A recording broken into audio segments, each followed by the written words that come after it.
केंद्र ने केंद्रीय प्रत्यक्ष कर बोर्ड CBDT के चेयरमैन प्रमोद चंद्र मोदी के कार्यकाल को 3 महीने के लिए बढ़ाकर 31 मई 2021 तक कर दिया है। कोरियाई प्रवासी परिवार की कहानी को दर्शाती ड्रामा फिल्म मिनारी ने सर्वश्रेष्ठ विदेशी फिल्म का गोल्डन ग्लोब पुरस्कार अपने नाम किया है।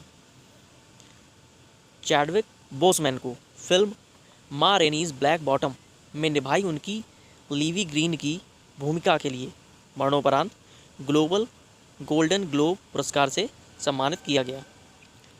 78वें गोल्डन ग्लोब अवार्ड्स में क्लोई झाओ द्वारा निर्देशित फिल्म नोमैड लैंड को बेस्ट पिक्चर ड्रामा का अवार्ड दिया गया है।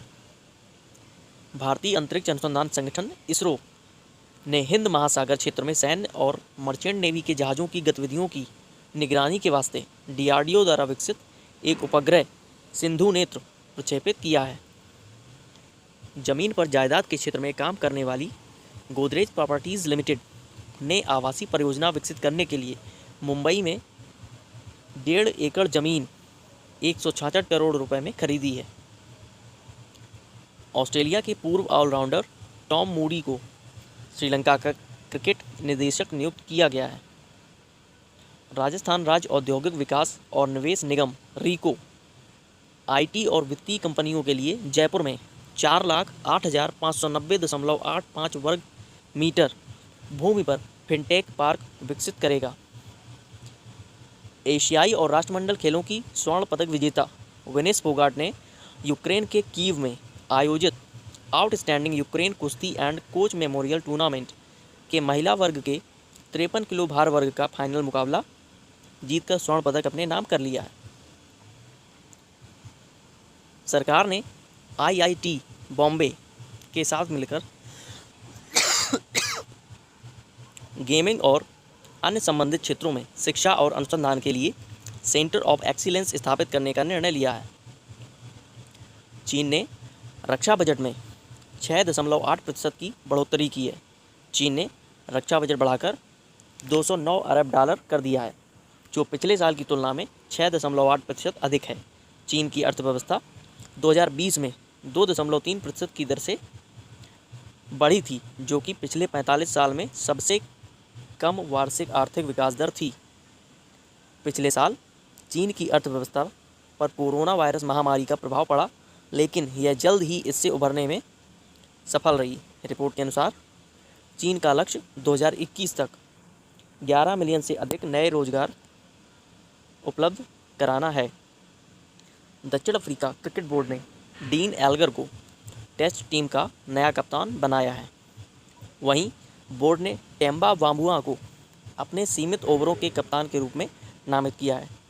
डीन एल्गर ने दक्षिण अफ्रीका के लिए अब तक 67 टेस्ट और 8 वनडे इंटरनेशनल अंतर्राष्ट्रीय मैच खेले हैं। टेस्ट में 39.8 के औसत से 4,260 रन बनाए हैं। वहीं वनडे में उनके नाम केवल 104 रन दर्ज हैं। भारत और अमेरिका के शोधकर्ताओं ने झाड़ी मेंढकों की 5 नई प्रजातियों की खोज की है। मेंढक की इन प्रजातियों को पश्चिमी घाटों से खोजा गया है, जो विश्व स्तर पर मान्यता प्राप्त जैव विविधता हॉटस्पॉट है। मेंढकों की 5 प्रजातियां रैकोफोरिडी परिवार से संबंधित हैं। यह खोज पश्चिमी घाट में जीनस राउचेस्टस की झाड़ी मेंढकों पर लंबे व्यापक अध्ययन का हिस्सा है। राष्ट्रीय सुरक्षा दिवस 4 मार्च को मनाया गया। भारत में हर साल 4 मार्च को राष्ट्रीय सुरक्षा दिवस के रूप में मनाया जाता है। इस दिन को मनाने का उद्देश्य दुर्घटनाओं से रोकने के लिए किए जाने वाले सुरक्षा उपायों के बारे में जागरूकता बढ़ाने से है। राष्ट्रीय सुरक्षा दिवस को अब पूरे 1 सप्ताह तक मनाया जाने लगा है। राष्ट्रीय सुरक्षा परिषद के स्थापना दिवस पर 1972 में पहली बार 4 मार्च को राष्ट्रीय सुरक्षा दिवस मनाया गया था। पाकिस्तान ने तरलीकृत प्राकृतिक गैस अर्थात लिक्विड नेचुरल गैस को लेकर कतर के साथ 10 साल का समझौता किया है। पाकिस्तान और कतर के बीच नए समझौते से पाकिस्तान के लिए अगले 10 वर्षों में लगभग $3 बिलियन की बचत करने में मदद मिलेगी। नए अनुबंध के अनुसार पाकिस्तान पूर्व समझौते से लगभग $316 मिलियन कम भुगतान करेगा। केंद्र सरकार ने ईज़ ऑफ लिविंग इंडेक्स 2020 जारी किया है। इस सूची में कर्नाटक की राजधानी बेंगलुरु टॉप पर है।